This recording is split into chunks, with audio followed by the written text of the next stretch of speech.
જે સૌરાષ્ટ્ર યુનિવર્સિટી અને સમગ્ર સૌરાષ્ટ્ર પ્રાઉડ ફીલ કરી શકે તેવી રીતે સૌરાષ્ટ્ર યુનિવર્સિટીની દિવ્યાની બા બેન કરીને જે 400 મીટરની વર્લ્ડ યુનિવર્સિટી સ્પોર્ટની જે ઇવેન્ટ હતી તેમાં ભાગ લેવાના હતા, ત્યારે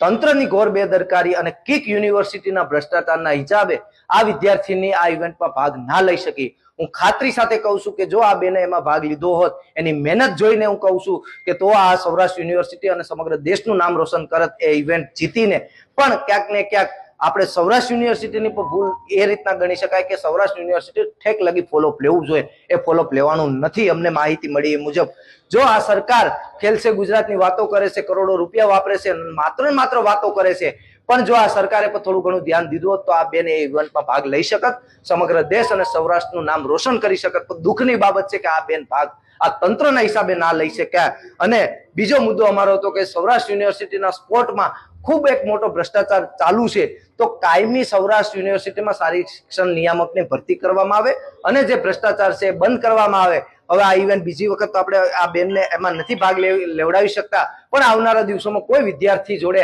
આવો અન્યાય ના થાય અને જે કોઈ આમાં જવાબદાર છે તેની ઉપર કડકમાં કડક પગલા લેવામાં આવે એવી ગુજરાત યુનિવર્સિટીની માંગ છે.